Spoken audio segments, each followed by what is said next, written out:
bring some pals, and there's also therapy too. All right. Hi, everyone. Welcome on in. We are doing The Wall today. Such a great episode. Oh my gosh. And really just proves that we're getting so close to the Unity concert, which is one of our faves. Okay. So I do have a bit of a follow up from the last episode. There are a couple people that reached out that I wanted to just share. So we talked to Ali Mauji, who played and I hope I pronounced that right. I did ask for the correct pronunciation, so I hope I pronounced that correctly. Anyhow, Ali played the IT guy, Rajiv, I think. Was his name, and he came back, and this was in the previous episode. This was the one that found the IP address for April leaving a bad review for Donna, and Donna's like, oh my gosh, who did this? So anyway, he came back, and it was super fun. So I asked him if he remembered anything specific about coming back for this episode, because if you'll remember, he was on the Doppelgangers episode, which was a couple episodes ago, which is so cool that they brought him back. But anyway, so I'm just going to read his email. And like I said, I just asked him if he had any specific memories. So he responded saying, "These episodes were so long ago and I so rarely think about them. So it's fun to have an opportunity to travel back to that time in my life. You know, getting called back for another episode on PNR was a total surprise. Rajiv was only originally written for the Doppelgangers episode, but the writers really liked Rajiv's sassiness so much that they wrote him into the Anniversaries episode, which was written by Megan Amram. And for the listener, Megan Amram is one half of the, well, first of all, she's a writer, which is great, of course, but she's also one half of the hipster couple that wants to buy Ron's cabin. So that's Megan. Anyway, the email continues saying, I was shooting the first season of Silicon Valley at the time, and I seem to remember Megan telling me she was friends with Josh Brenner, who played Nelson Bighead Bighetti, I think that's how you pronounce it, on the show. I always get nervous on set, so when I find I have something in common with people I'm working with, it helps calm my nerves. So that was really nice to form that connection. Funnily enough, Megan would become a co-producer on Silicon Valley a few years later. The other thing that stands out to me from being on set there was Retta's voice. She's got an incredible voice, and I'm not sure if it was when I shot the Anniversaries or Doppelgangers episode, but she sang the Happy Birthday song, and I was just blown away by her voice. Everyone, cast and crew, gathered around for her to sing it and broke into cheers and applause afterwards. It felt like a family. I unfortunately can't remember whose birthday it was, maybe someone on the crew, ? But I remember her singing, LOL.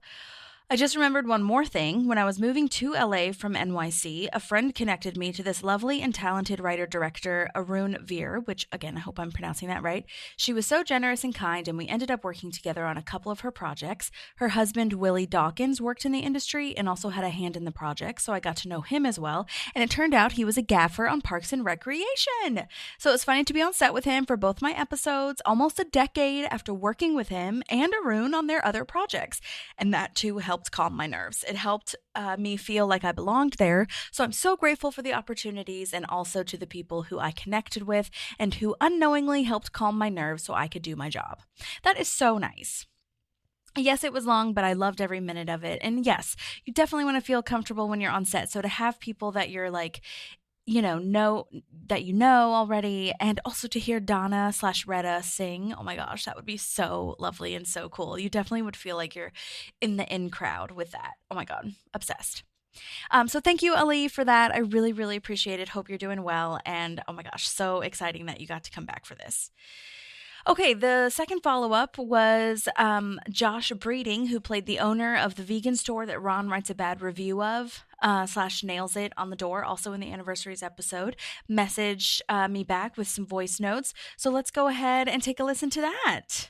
When I auditioned for Parks and Rec, it was at a casting studio that I'd been to a few times before.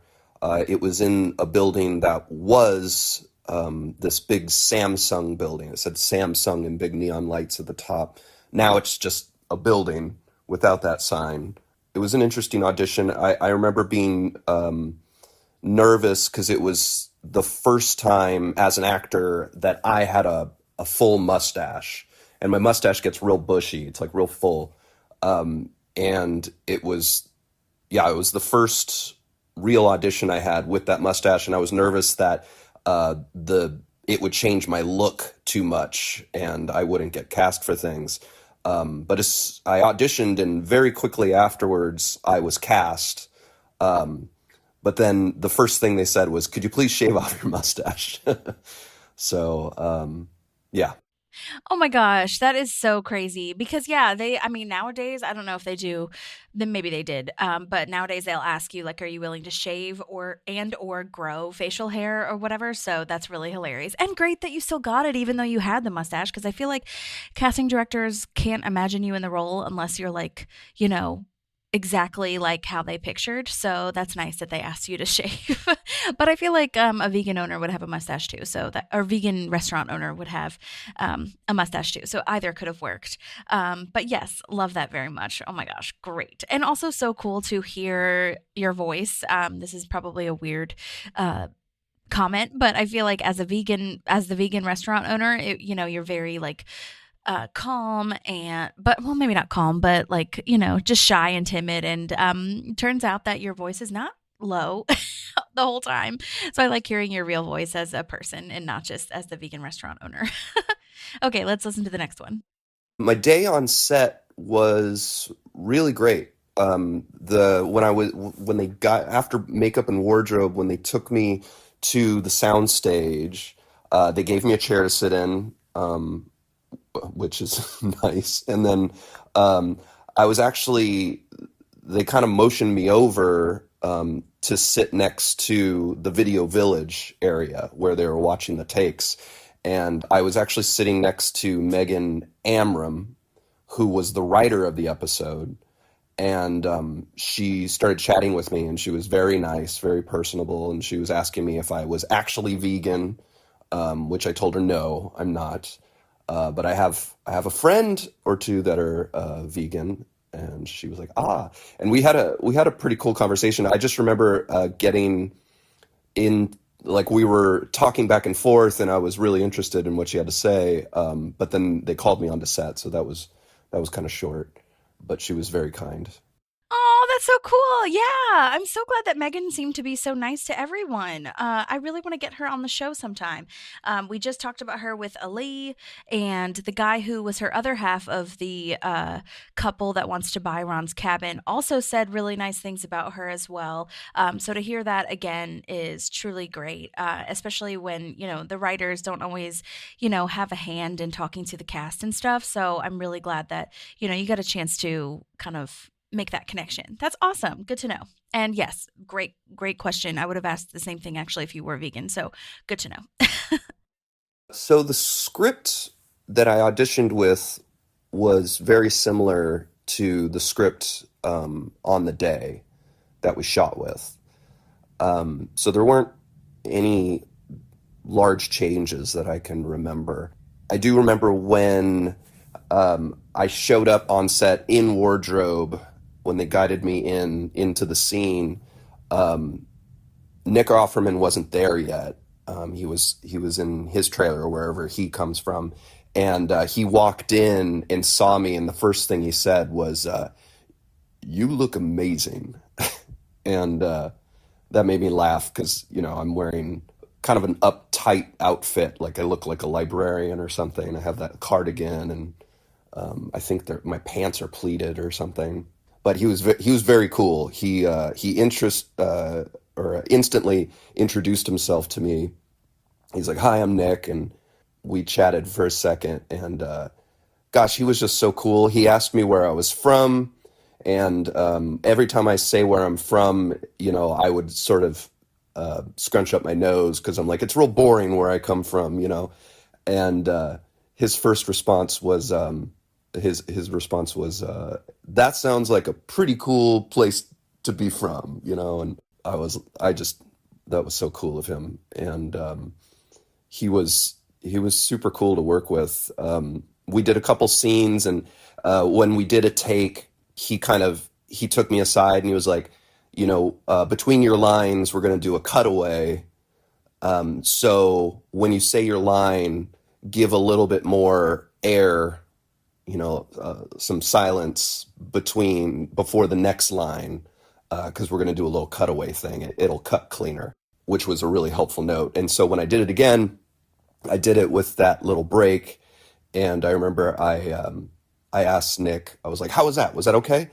And he looked at me like he didn't know what I was talking about. And I said, oh, the little space, the little silence in between the lines, was that kind of what you were thinking? And he's like, oh, yeah, yeah, yeah. That was great. And his response was like, sorry, I was just so in it. And that made me laugh too. But he was great to work with. Fun guy.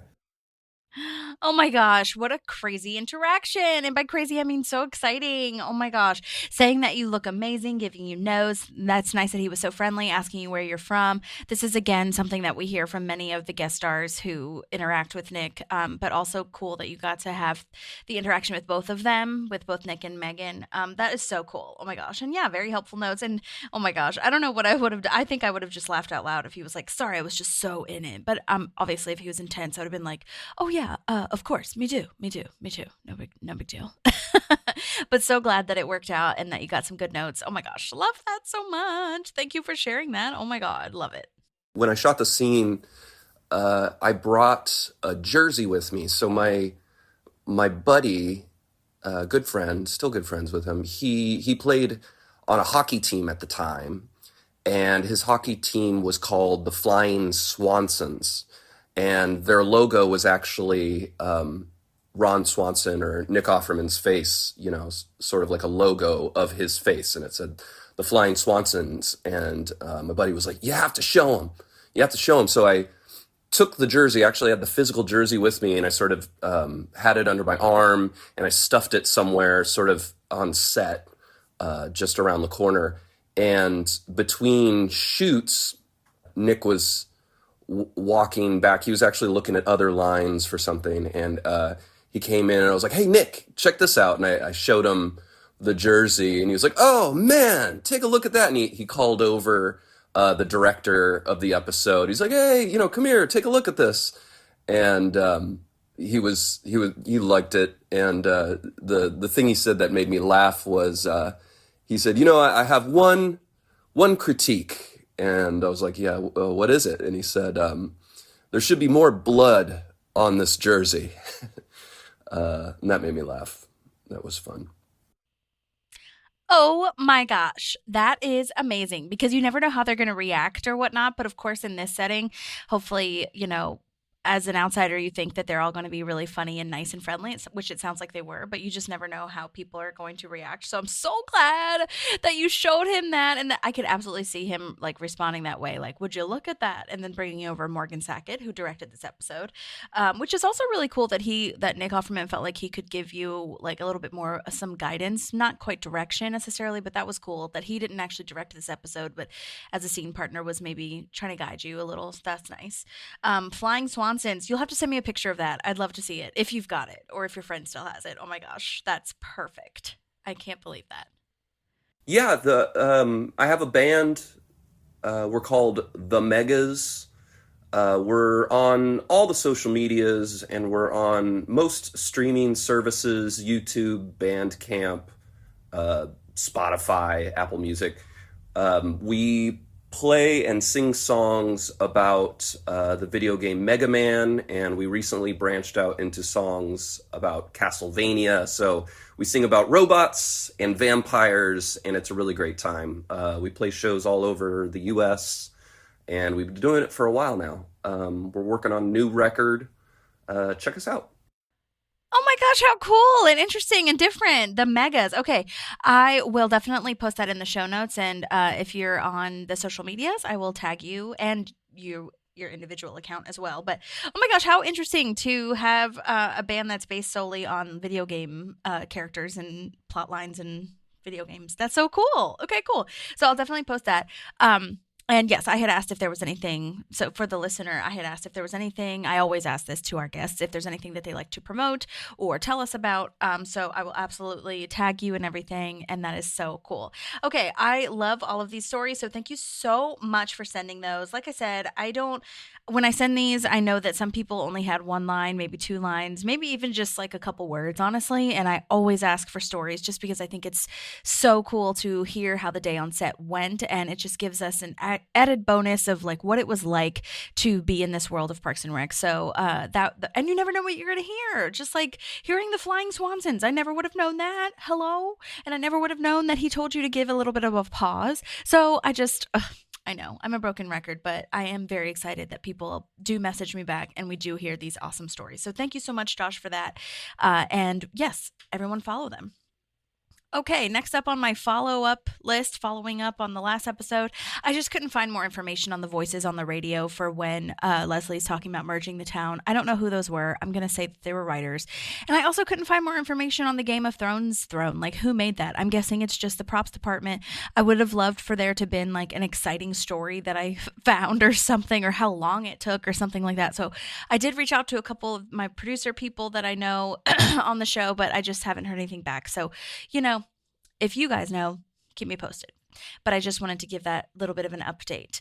And then new section for this episode, our little current event moment. I just wanted to say that congratulations to Amy Poehler, who won the Golden Globe for Good Hang. If you have not listened to Good Hang with Amy Poehler, the podcast, please listen to that. It's so exciting that she won, and it's such a good podcast. It really is. It's a very light but also can get deep in a way. And it's just, Amy's so good at interviewing, and it's truly a highlight in my podcast listening. So congratulations on winning the best podcast, which, by the way, they just added that category this year. So love that for her. Trailblazer. Dig, the new show by Mike Schur. Amy Poehler and Mike Schur are shooting that now. I don't know when that's going to come out. I don't know if they've got a release date scheduled, but I did post about this a while back because they had released that they were doing it. It was like a press release or whatever the hell that they were doing it, but now they're actually shooting it.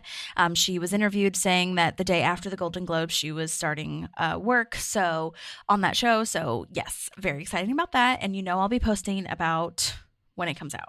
So let's look forward to that. Lastly, Aisha Muharrar, our writer friend lady, oh my gosh, has a book out. I went to the library. Wait, let me actually grab it because I want to look at it. Yeah, she has a book out now called Loved One. I have not read it yet, but I went to the library and this was in one of the displays. And I was like, oh my God, I know that name. And I was like, there's no way that that's a coincidence. So I opened it up and her picture's in there. So it's absolutely her. And I'm really excited to start reading it. Look, there she is. Okay, you can't see it, but maybe I'll post this on social media. But oh my God, so go check out that book when you can get a chance to do so. It's called Loved One, a novel by Aisha Muharrar. And again, because I say this every effing time that she comes on, because it's my new favorite, or not new favorite, it's my long old favorite thing to do.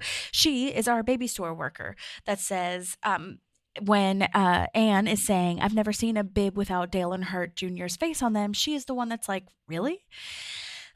Love that for us. Oh my gosh. So anyway, those are our current events. And you know what? I think this came out a while ago. Let's look and see what year it was, because I don't think it's like super mega recent. Oh my God. Yes, it is. 2025. Oh my God. Okay.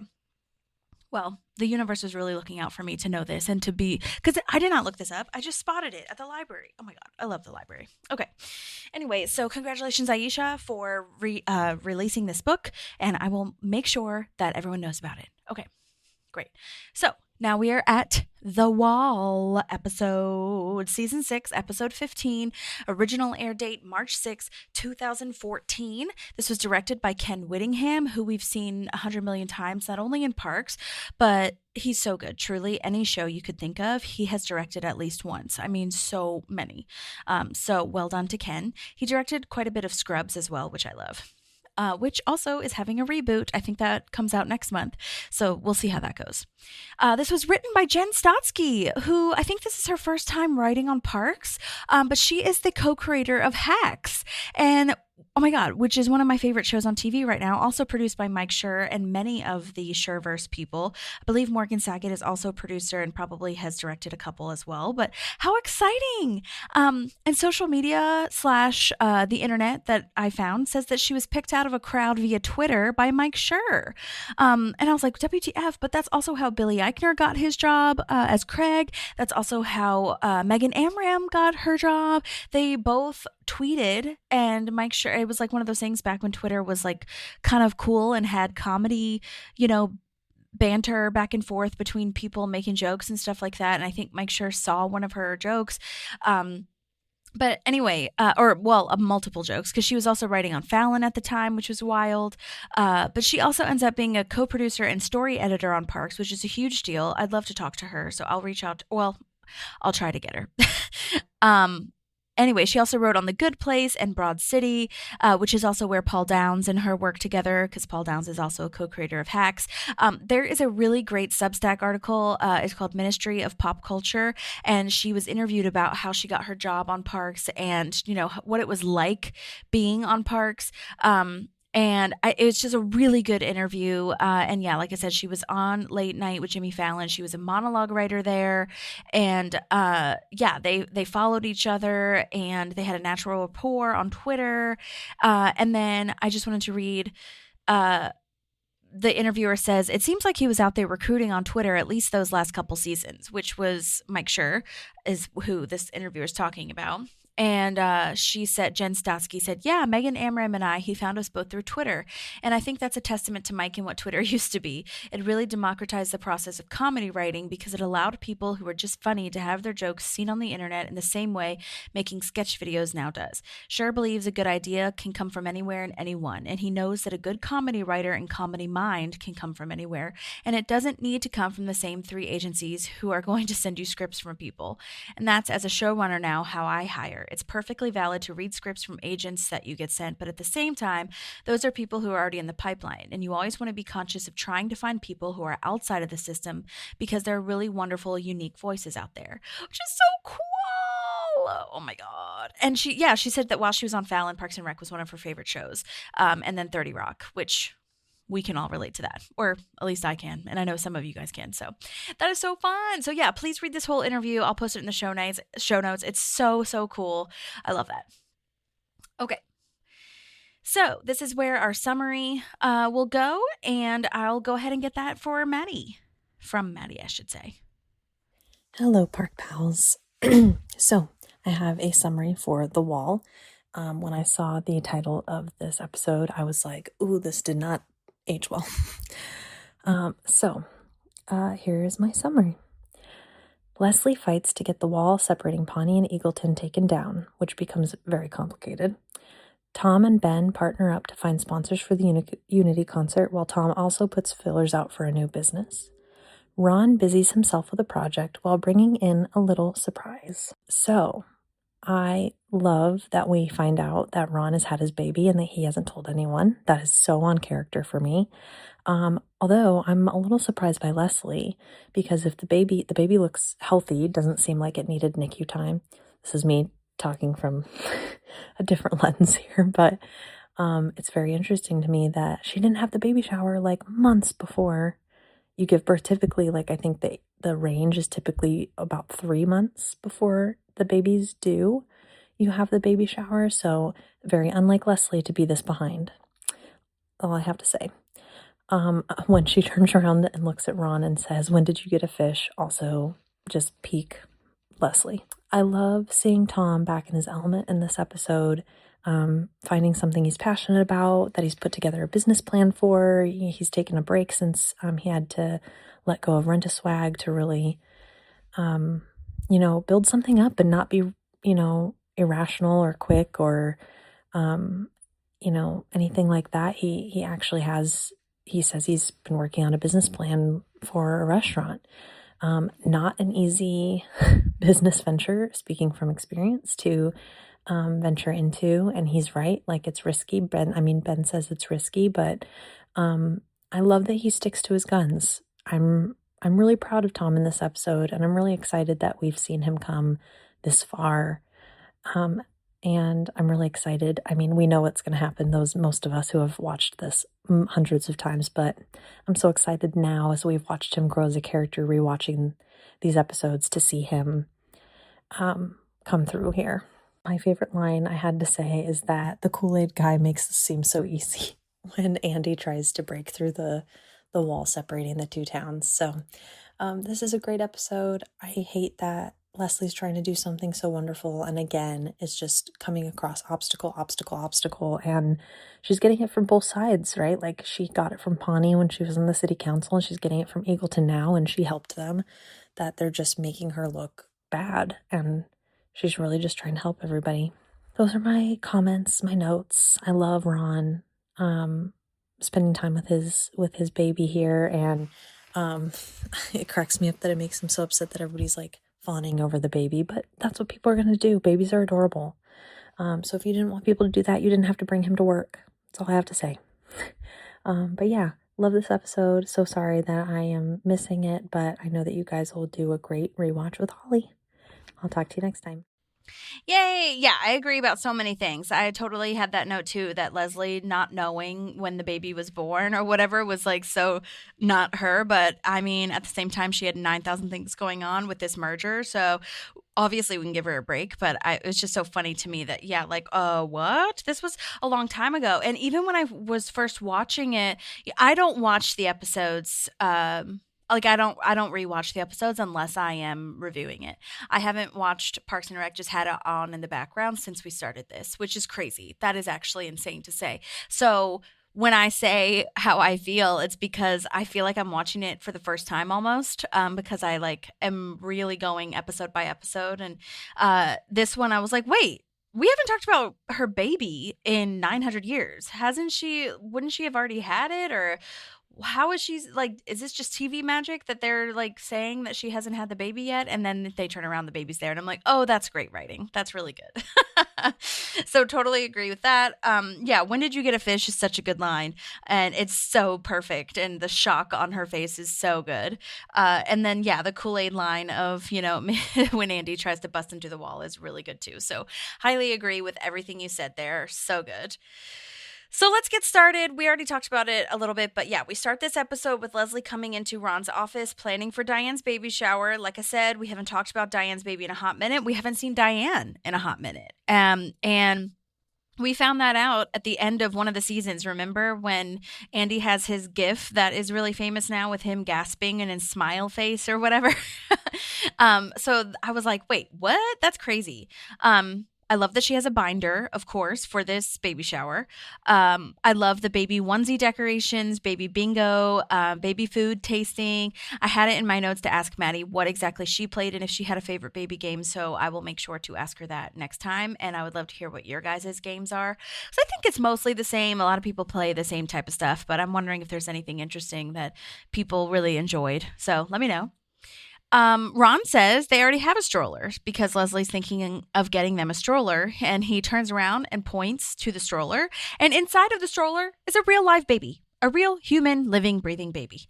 And yeah, this is where I had in my notes that I literally was wondering, how in the hell have you not already had the baby? And how did Leslie not know? But yeah, like Maddie said, it was a very in character for Ron to not tell anyone and to just randomly show up with this baby. To be honest, I'm kind of surprised that he even brought the baby to the office anyway, in general. Not just because he didn't want people like fawning over the baby and you're like, well, hello. Like, it's a baby, it's cute. But also because why would you want people to know what your baby's face looks like if you're Ron? You know what I'm saying? Very privacy dude. So, but they deserve to see him, especially Leslie. I think Leslie would be a great, like, I don't know if she's going to be the godmother or what. Which, yes, oh my gosh, that's a lie. We did talk about that, how she will be once those two old people, like, die that he was talking about in his will. But anyhow, yeah, crazy that that Ron has a child now. And to think of where we came from in the first season of Ron probably never having a child or a mate that is healthy to see him have a family is so beautiful. I love that she asks, whose baby is that? Like, it's not Ron's. It's just some rando baby that's in the office. Love that. And I love that she shouts to everyone else, like, get in here, Ron has a baby. Oh my God. And it's just like Panic alert. We are at code red. What the F is happening? I love John, middle name redacted, Swanson. And I love John Swanson. That is so perfect. Especially because, and I know that a lot of families do this where everybody's kid starts with one letter or rhymes or whatever. And that's what I kind of feel like is happening here. We have John and Ron, which to be honest, might be kind of annoying because I could imagine Diane, like once John gets older, like shouting for John and then Ron thinking he heard his name. That'd be kind of annoying. But John Swanson is great. Love it so much. Like that kid's going to go far. Like with a name like that, only success is coming to you. And Leslie is panicking. And I love that we get this little insight into Leslie's brain, which we knew was there. But I love to be reminded of this where she hasn't sent Diane a gift. And she's like, oh my God, she's just wandering around wondering why I haven't gotten her a gift. And she is just thinking so much about how everyone else is going to perceive her as not giving a gift. And just like the idea, I wonder if how many times a day she does that of like, oh my God, I didn't get them a gift for like, getting a new mailbox. Holy shit. They hate me. Like she is just not in the right place. You know what I mean? So I think that's a really funny moment too. Great work on the Leslie writing. Jerry is really sweet and is like, just let us know if we can do anything else for you. Like, now that you have a baby, let us know how we can help. And Ron is like, okay, can someone go to the pet store to get fish food? And yeah, like Maddie said, Leslie makes me laugh so much in this. It's so funny, the shock of, when did you get a fish? I think that is hilarious. Her facial expression there is just so good and turning around immediately and like, what the fuck? Also, yeah, Ron, why do you have a fish? Why do you have a pet fish? You have a pet fish and a dog now. Okay. And also, like, that's just not a vibe that I would get from Ron to have a pet fish. Okay. I feel like he's like Dwight in The Office where like fish don't provide milk or what is it? Milk or butter or whatever. So why would you get a cat? You know what I mean? Same thing for Ron and fish, honestly. Dogs maybe a little bit more so I could see Ron having just because it's like he's a farm dude and dogs are like a staple in like, I don't know, rural farm town land, whatever, running around with him doing all of his chores. I could see that. Anyhow, so yeah, hilarious. Great cold open here.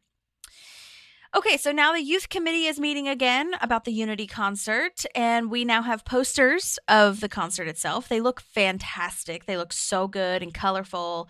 Love it. Leslie asks for an update, and Madison says 12 bands have already said yes. 12 bands. That's so many. That is amazing. Great process from week to week. Amazing. Town anthem contest. That's a fantastic idea. What a great way to get people involved and like be involved in self-pride and town pride. Oh my gosh, so good. And then 14 local artists have signed up for the art tents. Oh my God. I mean, this is really taking off and people are getting really involved. And again, I think we needed to see how many people were wanting to get involved when it hasn't even like been that long in the planning to show us that people really want this. People want to be involved in the community. It's going to be so good. Oh my God, they're doing such a good job. And then Leslie says if she can pull this off, the town might tolerate/ignore her. And yeah, she's right. That is the best case scenario because especially for all that she's been through and with all the attention that she doesn't want, this would be great if she could just not be in the public eye for anything bad or just have people be like, oh, there she is, instead of throwing things at her or trying to recall her or yelling at her on the radio or whatever it is. So Leslie booked a meeting with Grant Larson, but no one knows who that is. Andy thinks that it's Elton John's, like, I don't know, doppelganger name, maybe like alias name. Hilarious. But Grant Larson is the director of the Midwest branch of the Park Service. And she talks about Liam Bonneville. This is our first mention of Liam Bonneville. He's the Department of, I think we talked about this when she did her river cleanup. But anyhow, he's the Department of Interior's resident bad boy, which, side note, Department of the Interior is the branch of government that oversees the parks. So just FYI, I don't think a lot of people really know the name of that. So I just wanted to give that information out. But I do want to also mention that Liam Bonneville is not a real Department of Interior employee, okay? I kind of thought that they might bring up some, executive or I don't know, branch head to like make this a reality kind of vibe. But no, that's a fake made up name. Grant Larson and Liam Bonneville are not real Department of Interior people. We do meet him as a fictional character, of course, later when we go to DC, but I did want to mention that. So she asks Grant to declare Eagleton Hills a national park after the Unity concert as kind of a grand finale. A national park is a huge deal. I was thinking maybe a state park, maybe, but a national park for the Eagleton Hills, compared to like the Grand Canyon and the Tetons and Yosemite and all these other national parks, I'm like, I don't know if we're in the same caliber. However, I did look it up and looked up what it takes to become a national park because that seems insane. And usually not only the cultural significance, which it does have to have, but the massive like hugeness of our national park currently. I don't think Eagleton Hills is that big. And so I just wouldn't believe the Eagleton Park to be as big as those. So that's another reason why I was thinking, like, are we sure it's a national park? So I looked it up, and to be eligible for favorable consideration as a unit of the national park system, an area must possess nationally significant natural, cultural, or recreational resources. It has to be suitable and feasible addition to our system, and by system, the National Park Service, and require direct NPS management instead of protection by some other governmental agency or by the private sector. There's a lot more on this list to become a national park. I will absolutely post that in the show notes too, in case anyone's interested.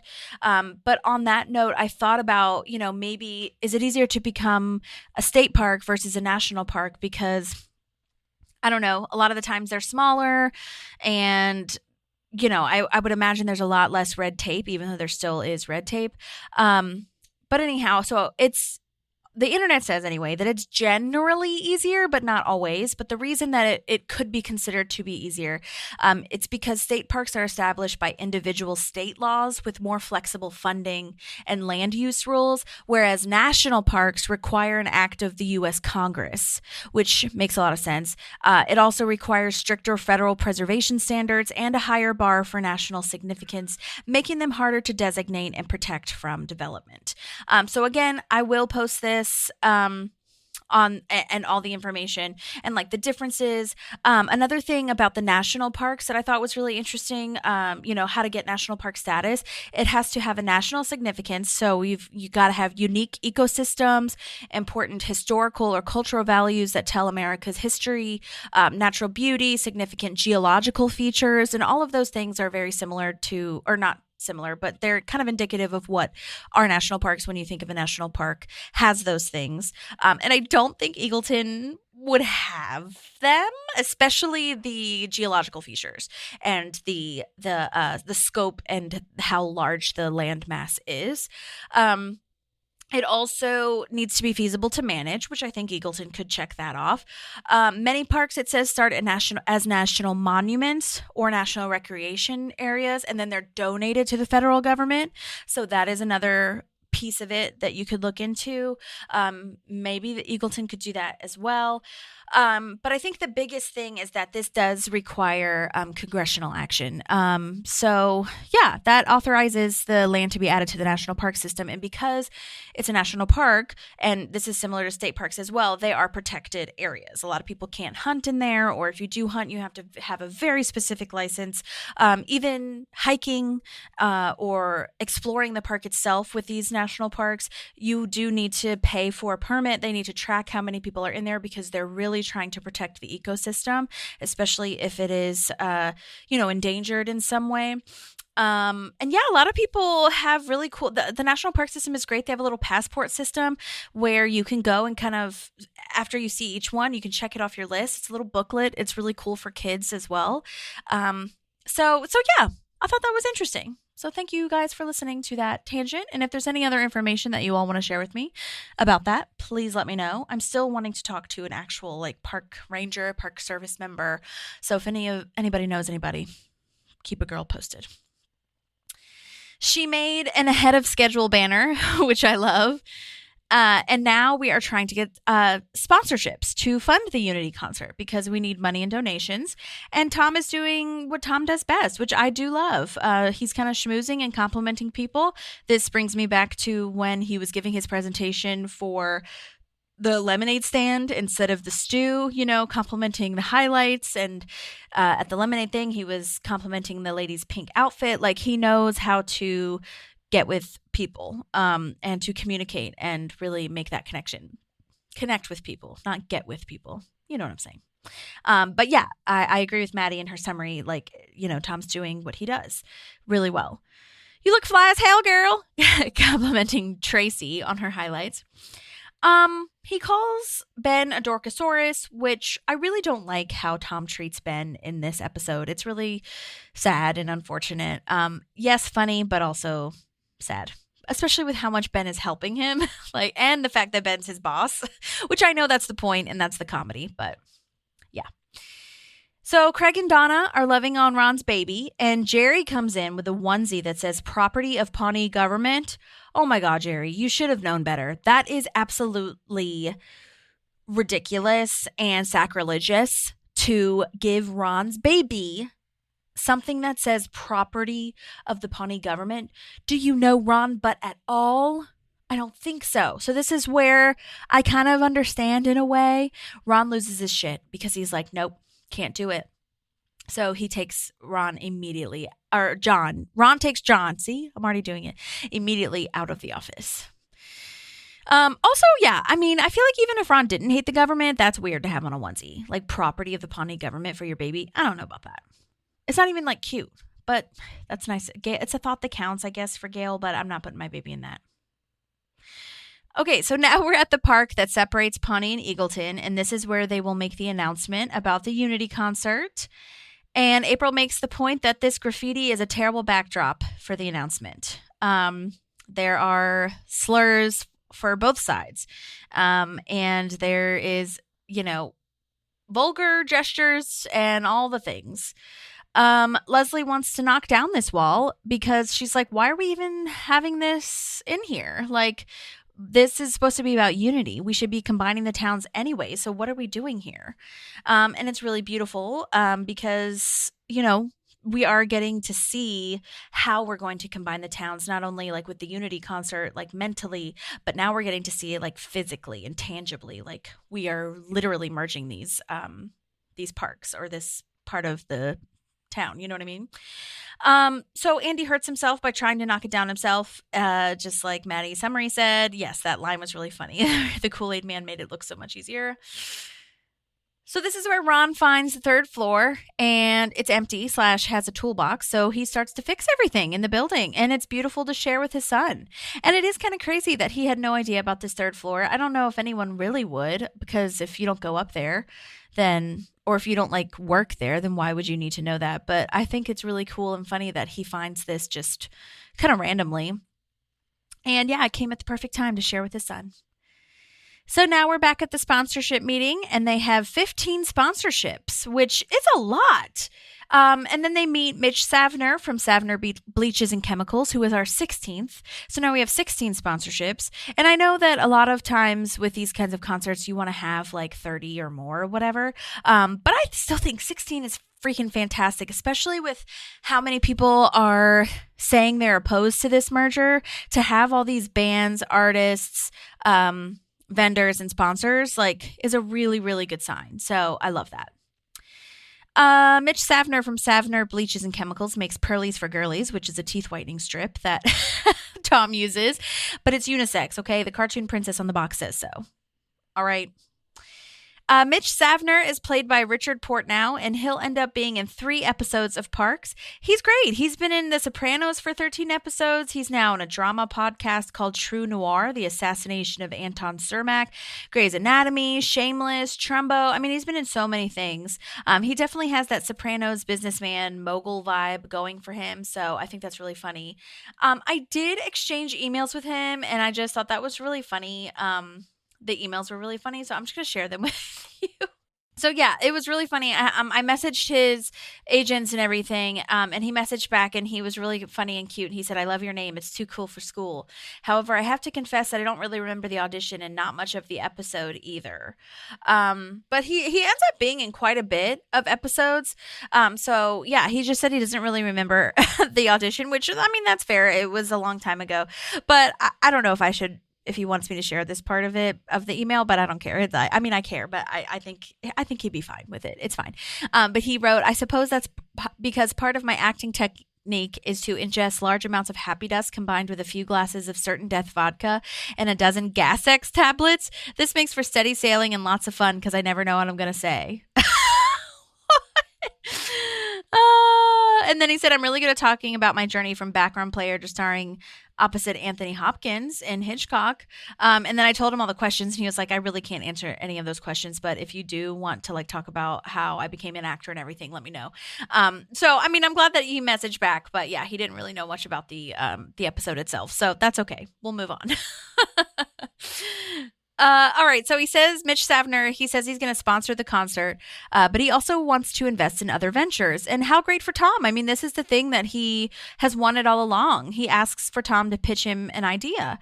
And Tom wanted this, government job to kind of lead him to the next entrepreneurial thing. So it's really interesting that if you just, he's in the universe and he was asked to do this. And I don't think that this is out of the realm of reality here. I think a lot of people have had this type of experience where, you're in there for one thing and then they ask you to do another because they see your passion. So I think that was really good writing, honestly. And I'm happy for Tom.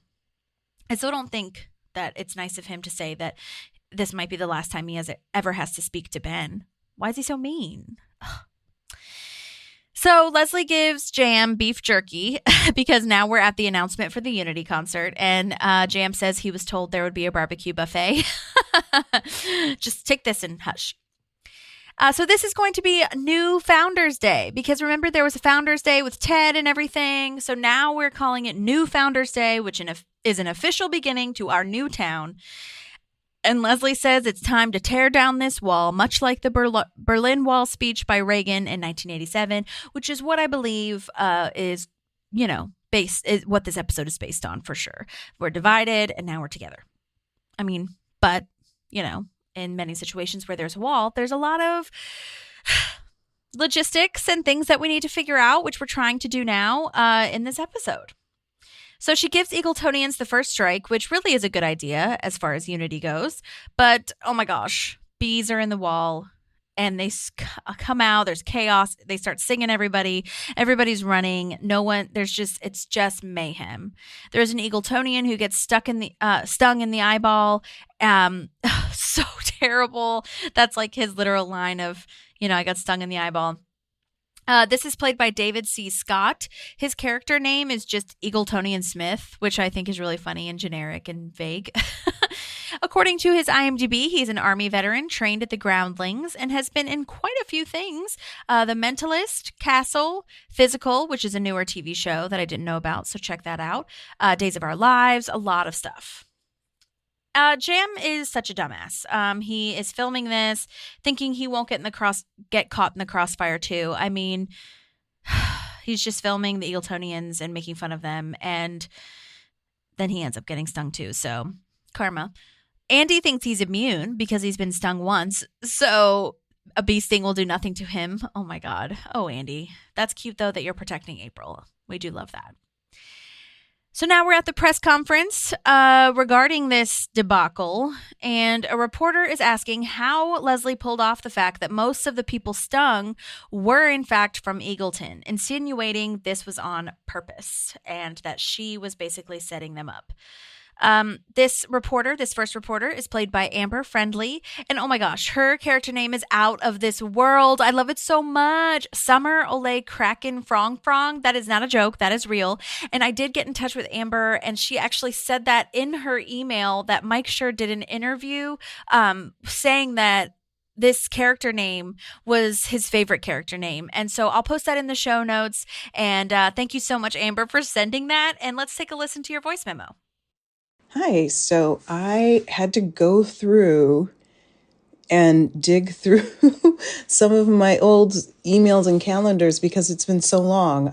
I was on Parks and Rec in 2013. Yeah, 2013 was when I was on the show. So I'm trying to remember everything. But so the first question was, how did I get my job on Parks and Rec? I got an appointment for an audition. I just the regular. I opened my email and my agents had an audition for me in person to go to Dorian Frankel's office. And I was super nervous and excited. Parks and Rec is a huge show, or it was and still is a huge show. So I was super nervous, but, I was excited and I had been auditioning for a bit. So I was like, all right, I can do this.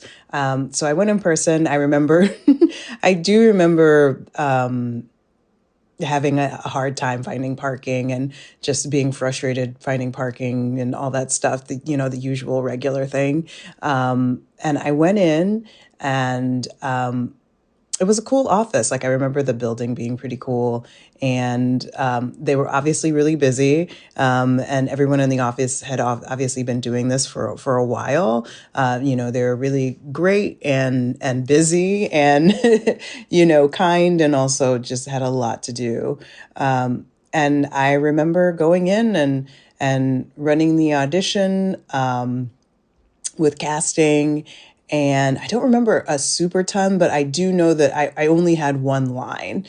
And so I remember Dorian was, trying to do a little bit of improv with me and kind of like asking questions about my improv experience. And I had done had I done that movie? I'm from Chicago, so I've done improv in theater before, and I've done different projects where they've been around improv. I've taken improv classes. So we kind of played around a little bit. I was in there for a little bit, and, I should have started with this, but my character's name is Summer Olay Kraken Frong Frong. Like that is my character's name. So they explained to me before I went in, like, hey, they just like doing funny names. I also want to point out that later when Parks and Rec finished, Mike Schur was asked what was his favorite character's name out of all of Parks and Rec. And he said my character's name. He said Summer Olay Kraken Frog Frong, who is just a reporter, that asks Leslie Knope some questions. But that was me. So yeah, it was a regular audition. We improv'd a little bit.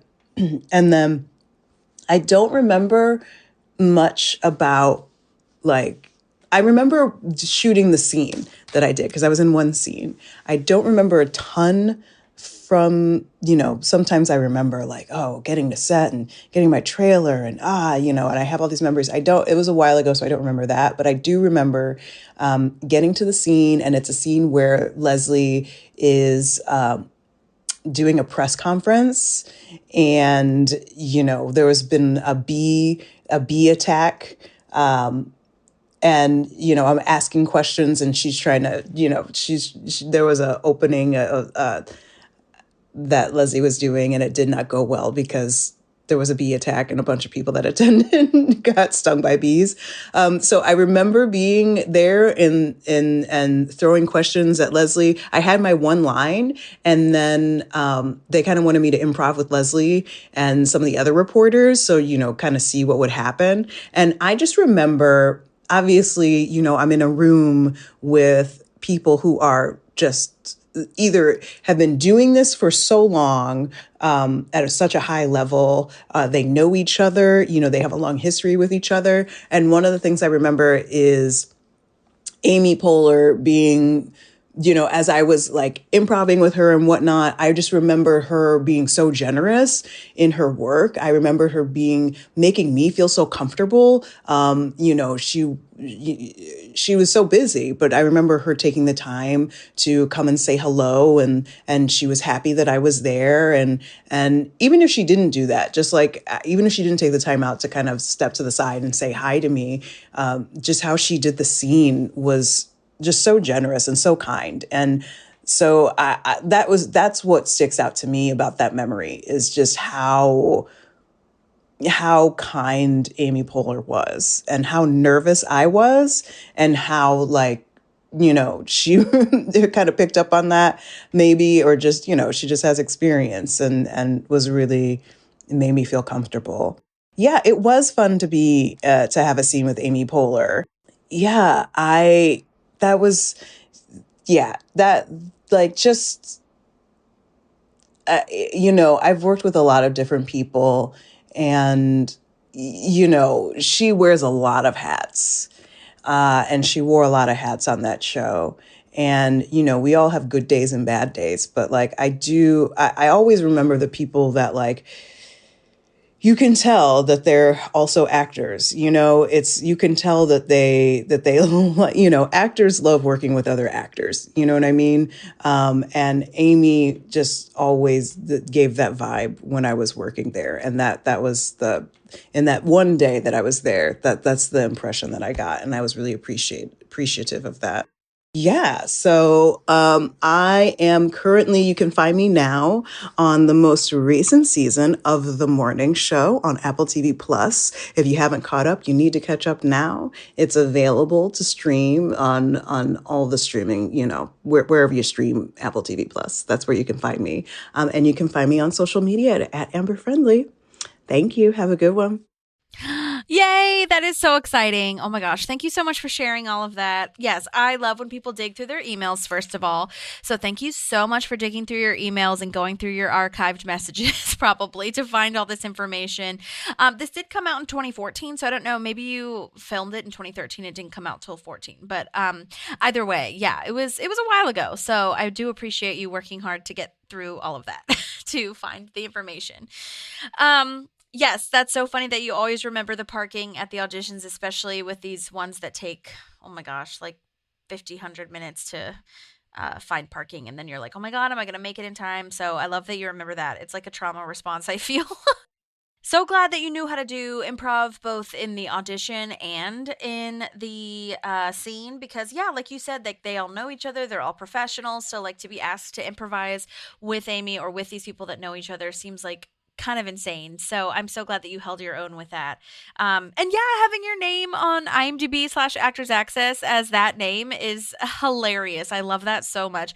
And if you haven't yet, Amber, you should really listen to Good Hang with Amy Poehler, because Mike Schur's podcast episode with Amy talks about how, like you were saying, actors love working with actors. Mike Schur loves actors, and he wanted people to have actual names on their resumes/IMDb instead of just like reporter number 1 or, townsperson number 2. Like he really wanted them to have an actual thing, and like an actual name, a character name, because it makes more, it gives you more clout. But then I think once he like, that's how it started, I think. And then I think he just started fucking with it and was like, oh my God, what other crazy ass name can I make? So that's really exciting that your name was one of his favorites, or was his actual favorite. So exciting. But yeah, oh my gosh, what a crazy memory to have to improvise with Amy. So I really appreciate all those backstories. Oh my gosh. And the reporters are always one of the funniest parts, I feel, because they're kind of setting up Leslie for this failure in a way that she had no intention of doing.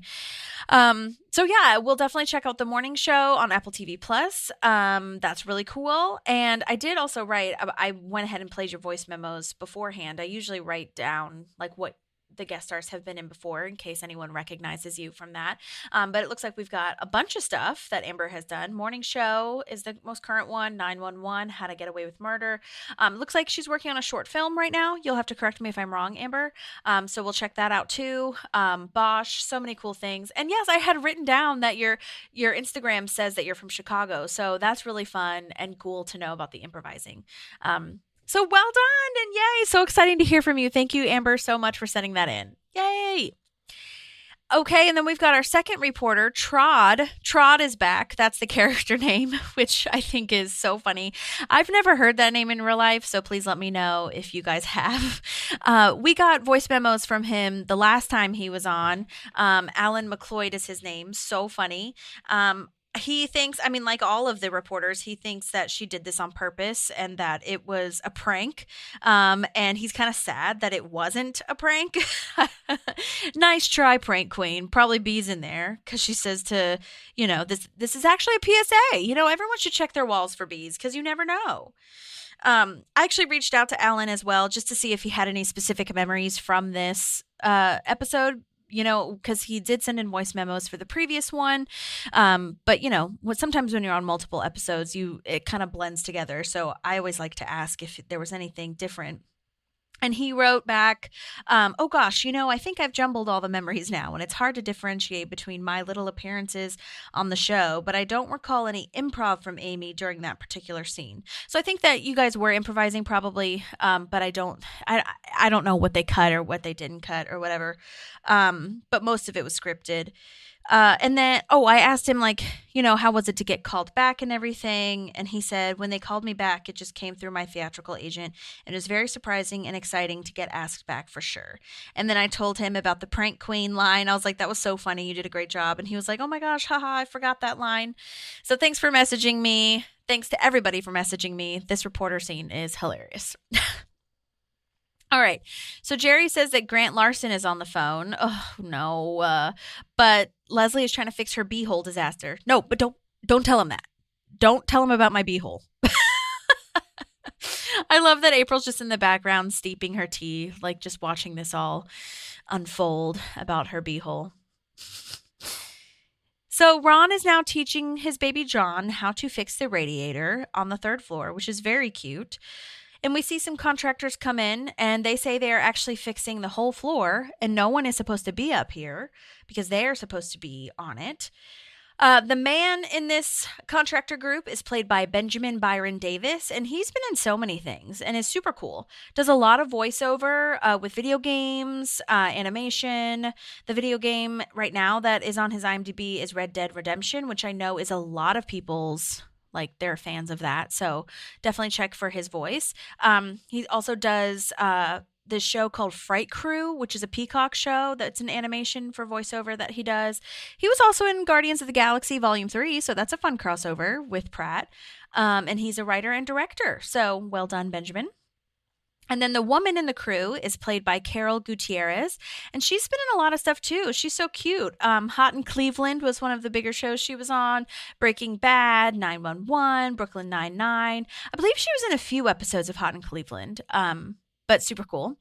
She's also in How to Get Away with Murder, just like Amber was, our first reporter. So a lot of stuff. Her character name is hilarious. Oh my gosh. I posted this on my stories already when I was researching the episode. Her first name is Judy, for the character name. And then the last name honestly just looks like someone sat on the keyboard and typed a bunch of random letters. I have no idea how you would even begin to pronounce that. It's just PPPPSSSSZZZZ. It's just hilarious. Again, going with Mike Schur's creation of all of these names. So Ron says, my son is quite used to the sound of power tools because these people are warning him hey, there's going to be a lot of noise. So, and Ron's like, listen, he's old enough. He knows what's what. You don't have to warn us. So now we're going over business ideas. Tom's going over his business ideas that he wants to pitch to Mitch Savner. LASIK for fingernails is one of his ideas. And to be honest, you guys, I have to be honest. I actually think depending on the price, I might do this. Or at least be interested in it. And I would look into it because I hate having long fingernails. I think they're so beautiful on so many people. And actually not so many people, just everybody. They're beautiful long fingernails, especially if you have cool designs and cool colors and stuff like that. But I hate the sensation of long fingernails. When I'm typing, and people are really good at it. They can type, they can do their phone, they can do everything. But when I have long fingernails, I can barely have the white part showing. I have to cut it because I don't like the sensation of having my nails on anything else. It gives me the creeps just thinking about it. So I might do this. I still like getting my nails painted or painting my nails and having designs on them, but I know it's harder without the longer nails. But I might look into this LASIK for fingernails, and I'm interested if anyone else would be too. Yeah, I want to be better at wearing long fingernails though, because they're so cool. Maybe I'll do it for events and stuff. Anyway, thank you so much for your time on that. He also has saltines. Saltines for tweens. Or saltines for tweens. Oh my God, I just said the same thing. Saltines for teens. Or is it for tweens? I don't remember what he said. Regardless, not necessary, says Ben. Like, what? And then the LASIK thing is not really like logical because there's a lot of stuff that he would have to figure out for that. Tom says his only idea that he's really fleshed out for realsies is this restaurant. And Ben is like, that's extremely risky, according to Accounting Magazine. And it's true. Like Maddie says, she's speaking from experience, but we've also heard many stories of restaurants not making it in the first year or even 6 months because it's just a really hard business to break into. And that's true for even if you have experience in the restaurant business. You know what I mean? Like, you just need, there's so many outside factors with a restaurant that, you know, if we've learned anything about the bear, we've learned that. Or if we've learned anything from the bear, I should say, we've learned that restaurants are tricky. Tricky. I was really curious if there are actual accounting magazines, and there are. There are many accounting magazines and journals, most prominently Accounting Today, which is a magazine, the Journal of Accountancy, and the CPA Journal, catering to practitioners with news, analysis, regulatory updates, technology trends, and professional development content. Also, it's, you know, they have academic journals, which is, there's one called Accounting Horizons, which is mostly for research, much like medical journals and things like that. So that's very intriguing. I will post that in the show notes as well if anyone is interested. Ben says he does have an idea for, you know, a business, and it's airtight, but it's just not sexy. Like, a restaurant is sexy, especially the way Tom sets it up later with, you know, the exposed brick and the leather couches and all the things. But Ben gets super serious and super secretive. Like, we can't tell anyone else about this, but you would be the middleman between dry cleaners and the company that sells chemicals to dry cleaners. And then there's crickets from Tom. And it probably would give buku bucks. I mean, it's a smart idea because the investor they're meeting with is literally the head of a chemical brand or a chemical company. So Ben's not really off track, you know? Okay, so now we're watching a show called The Mike Patterson Show, who's slamming Leslie. Of course, Mike Patterson is an Eagletonian. When I'm watching him. But he does a great job. I love this actor. His name is Seth Morris, who is in so many amazing shows and who's written a bunch of things. He's a big improv UCB guy. He was also in Modern Family, if you guys watch that. He is the one who gives Phil and Mitchell pot gummies when they're in line for that sci-fi movie thing. And that's really fun. And Phil and Mitchell don't know that Phil and Mitchell don't know that, you know, it's actual pot, and then comedy ensues when the pot starts to hit them. But Seth Morris is also in Big Mouth, Veep, Broad City, Comedy Bang Bang, a ton of awesome things. He's so funny. So this was really cute and great that they got him to do, especially this one. This, you know, you got to have the right caricature to do this reporter gotcha phase. To be honest, I'm kind of surprised he didn't have Joan in there, but this is a different gotcha moment. You know what I mean? This is more like Fox News gotcha, and Joan is more small town gotcha. Okay, so April says to just lay low. This is to Leslie. Everything will blow over, but Leslie wants to go to the hospital to say sorry to the victims. And I love this moment because I feel like April's kind of stepping in for Anne when she says, okay, but don't do it in front of cameras. And this is kind of where Anne would give this advice as well. Like, you can't be giving them a target, essentially, to get you. You know what I mean? So I really love that. And I think Leslie is noticing that too. Obviously, it's not a replacement for Anne, but I think that April is growing into the type of friend that can give advice to Leslie as well, which is really nice. So, oh my gosh, the construction crew really loves this little baby. They're just kind of fawning over it and doing the little baby talk, which is really precious. Ron asks, what are you guys assigned to do? Like, what were you even doing here? And they say they're doing everything, the whole floor. And they say it'll take 6 to 8 weeks. And Ron is like, okay, deal. I'll do it. I'll do it in the allotted time. You'll have a paid vacation. Just leave me alone. And they take him up on it. They leave all their stuff, and he gets straight to work, which is kind of crazy. I really wish I had a Ron in my hometown, and I probably do, but I just haven't found him yet. I have so much housework I need to do, so it would be really nice if I could just call someone and be like, hey, can you either teach me this or just do it? You know what I mean? And give me a fair price, which I think Ron would do. So Ben is giving this speech now about chemicals. It's really boring to Tom. And Ben is like, look, like I said, I know it's not sexy, but it'll make you a lot of money. You know, like this is a good business idea. And it's true. Like it is on paper.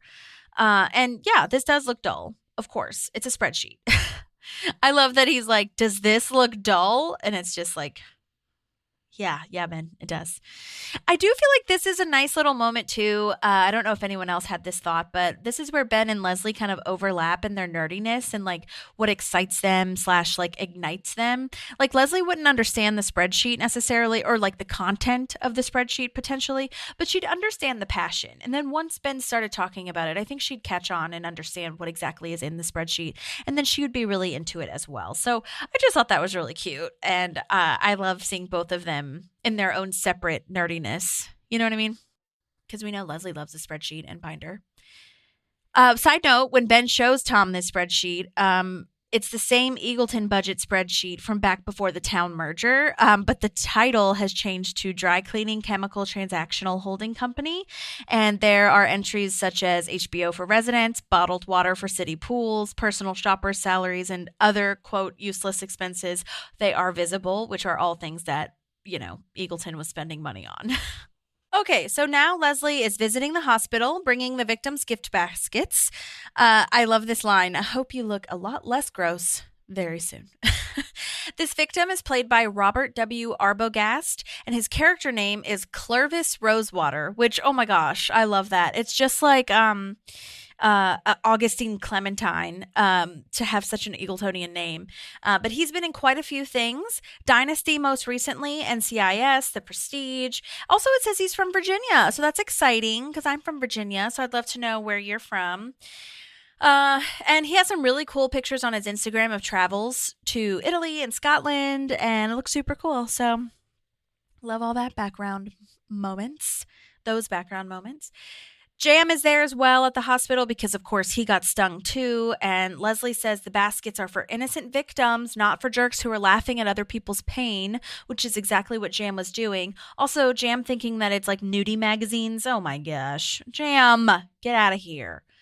Also hilarious, though, with that juxtaposition that Jam still thinks that they're like friends. He has this skewed version of what their relationship is.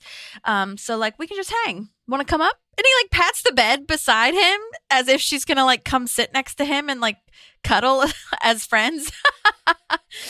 That was hilarious to me, actually. Oh my gosh. So now Mike Patterson's news show is here, busting Leslie, quote unquote, not really busting because she's not doing anything wrong. But it just keeps snowballing because they catch her with talking to Jam. And Leslie's like, it doesn't matter who seceded from who. Jam says they should secede. Like, whose dumbass idea was that? And Leslie was like, it was my idea. I did it. And Mike Patterson's line, oh my God, it's so funny. This is just exactly how this news propaganda goes, where it's like self-proclaimed dumbass Leslie Knope and Jam are spearheading a Pawnee secession movement. No, they aren't. Oh my God. This is just so chaotic. And like I said, it just keeps snowballing. And then we get the other lady, the news lady, saying, don't touch my camera, you Pawnee animal. And then Jam throws water on Mike Patterson. Oh, my God. And then we've got, the lady wanting to punch Jam, but then Jam ducks and hits Leslie. Oh, my gosh. It's so good. And you can absolutely tell that she was a stunt lady. Oh, my God. Okay, first of all, her character name is Kim, and she's played by Lauren Shaw. And I knew even before I looked her up that she was a stunt lady. I was like, she's so fit and coordinated, and the choreography is like so good, and she knows what she's doing, like where to land the literal punches and being thrown around like over the bed, like super professional for sure. And she's done so much cool stunt work. She did stunts for Barbie, Naiad, A Quiet Place Part 2, The Morning Show. So I wonder if her and Amber have met since they've both been on The Morning Show. Maybe not, because I don't know how much stunts The Morning Show has. But either way, She's also a stunt coordinator. So she's not only a stunt performer, but she's a stunt coordinator, meaning she's a leader on set in a lot of these productions that have stunts. She just recently did a movie called Trap House. And yeah, I'm going to tag her or put her in the show notes too, because you guys should definitely look her up. She's super cool. But yeah, it's just like such chaos and like redneck behavior, man. It's just like, get out of here with this mess. You guys are making such a big deal out of something that can, like, people just hate change, even when it's good for the town. Ugh. And then Jam knocks over a nurse. No, absolutely not. They do not get paid enough to deal with this shit. Oh my God. I know. I'm very, very intense at this moment. I get it. But I think it just goes with the chaos and the intensity that happens in this scene. It's so quick, but it's so good. And I'm really glad that they had this kind of, dysfunction shown on the show. The next day, Leslie is now wearing insane clothing and jewelry so that it distracts people from her black eye. She's wearing a tie-dye shirt, this big chunky necklace, trying to draw people's attention to that instead of the black eye. Jam is actually seriously introducing a secession bill. That is so annoying. And to be honest, as I was watching it, I was like, oh my God, duh, because he's still on fucking city council. She's the one that got recalled, and he still has this power to introduce a secession bill. Are you kidding me? Oh my gosh. And Leslie tries to make everything positive, and this is exactly what we've been discussing in the last couple episodes and what Maddie said in her summary too, where like we try to be positive, but she's getting all of this shit from both sides. Like she just cannot make this like a silver lining anymore. Everything backfires. She's just calling this spade a spade. Like, this sucks. This is not working. I don't know what to do here. And then Grant comes. Oh, great. She has to meet with him wearing this and wearing a black eye. Oh, God. Here we go. And I love this moment with Leslie, too, of her attitude. I have this attitude quite possibly 90% of the time. No, maybe 90% is too high. Like 50% of the time, like when things go wrong, the happy sarcasm, I call it. Oh, great. I can't wait to meet with him and have this professional meeting in my tie-dye. And April goes along with it. But hey, you're also wearing a black eye. So, great. But I do like this, that April's being really great with trying to make her feel better. And she's right, as is the case with many things, that these people are just shouting louder than everyone else. Most people in the town actually do want this to work. And I mean, it makes sense, because I would think that if you were in a town, you would just want to live your life and try to go about your business as best you can. But these people are just, being really loud. And that's all you can hear in the chaos. It's so annoying. So now we're finally meeting Grant Larson, which is exciting because he will end up playing a huge role in Leslie's career. Grant Larson is played by Brady Smith, and he's been in like 900 million things. This is his first episode of Parks, but he will end up being in 4 episodes. Like I said, his resume is crazy. He most recently was on Grey's Anatomy, but he's been in It's Always Sunny in Philadelphia, Bones, Castle, CSI Miami, like so many cool things. White Collar. Interestingly, he was a series regular in a show called According to Bex, which was a James Burrows show, which is the director that made so many TV shows popular, most notably Friends, which James Burrows, I think, directed a lot of that first season. And yeah, it's a big reason why Friends is as famous as it is. Sadly, it looks like it didn't get picked up. Not Friends, obviously, but, classic pilot story. And he's also a writer and director. Brady Smith is, and he was in 2 episodes of The Comeback with Lisa Kudrow. So that's a fun little connection. Speaking of Friends. So now with Tom and Ben, we are pitching the idea to this investor, and he starts off the meeting saying he hasn't seen anyone with this much passion in a really long time. And that's what makes businesses work.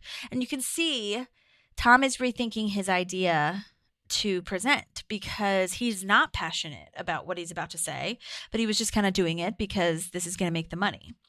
So he changes his mind. And I don't love that he throws Ben under the bus, saying like, oh man, this is your fault. You brought the wrong thing. But I am glad that he went with his passion, because that is something that you need to make businesses / anything work. I would not be doing this podcast if I was not passionate about it. There's no way, because your brain just won't let you, in a way. You know what I mean? I guess you can, but it's just miserable if you don't actually, because businesses take so much work.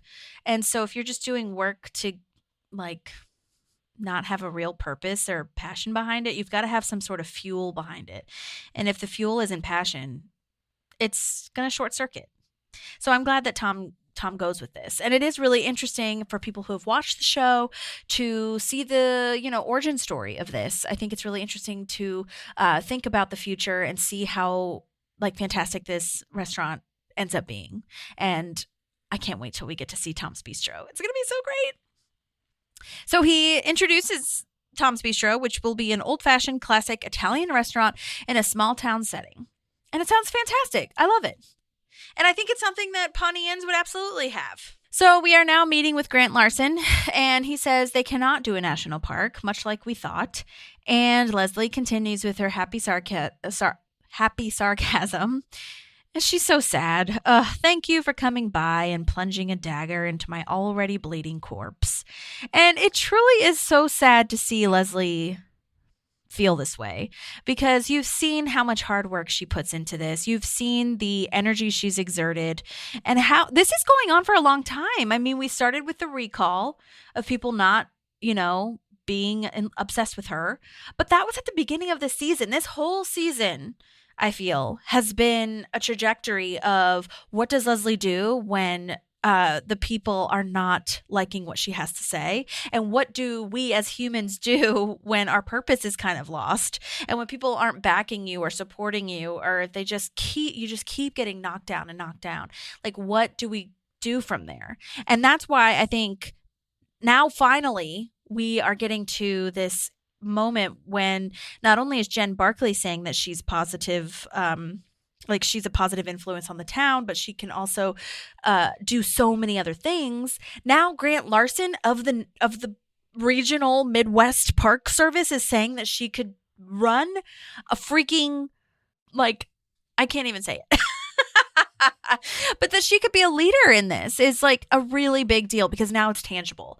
Jen saying that was an idea.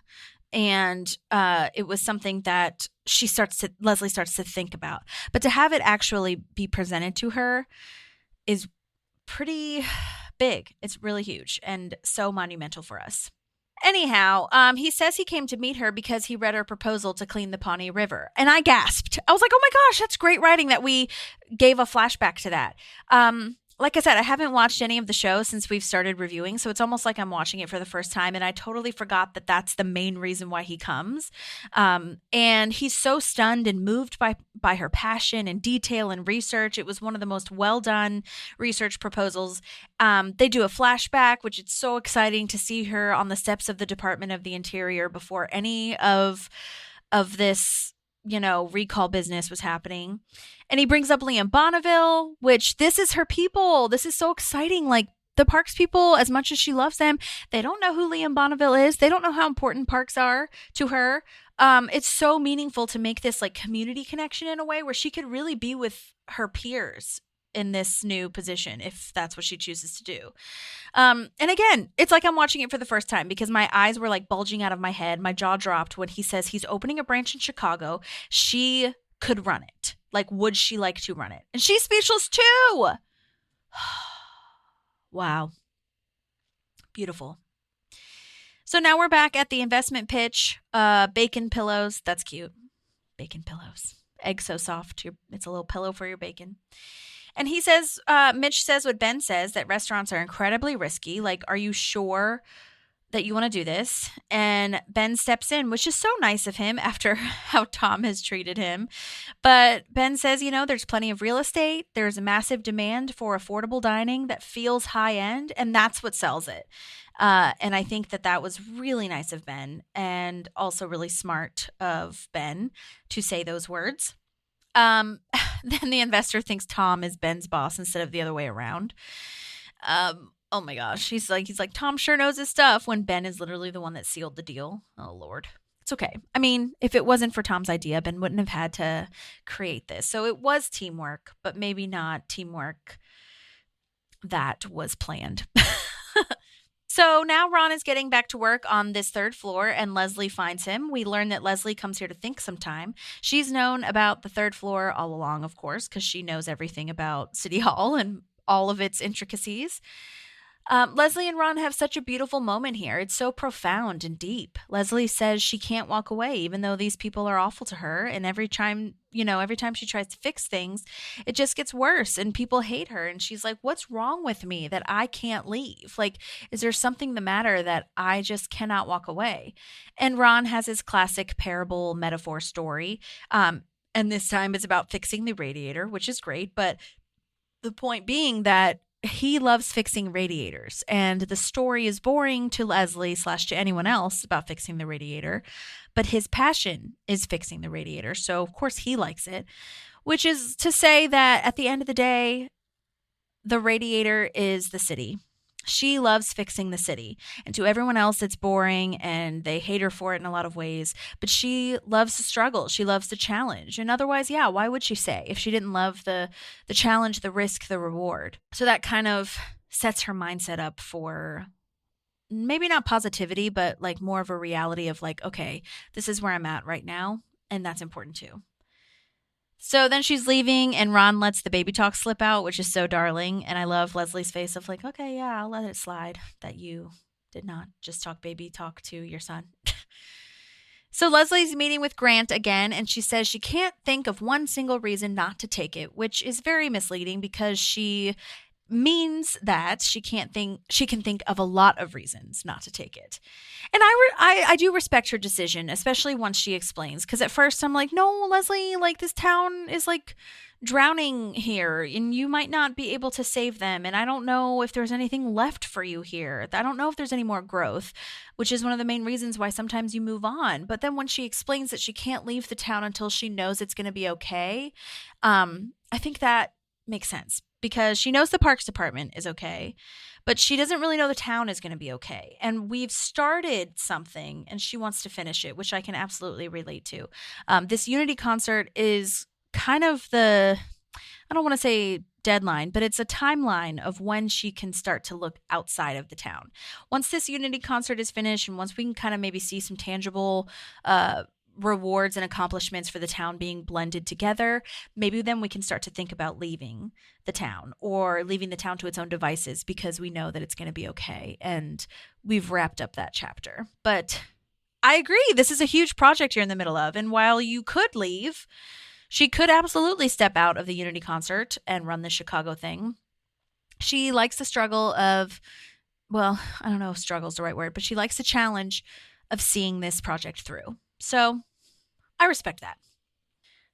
Okay. I do love also that it's not a closed book yet. Like she asks when he needs an answer and he says, the gears of federal government are slow, but we can't wait forever. So I do love that it's setting us up for, I'm not saying no yet. So it might be a yes, but I have to see this thing through first. So it's a timeline, not a deadline. And I like that a lot.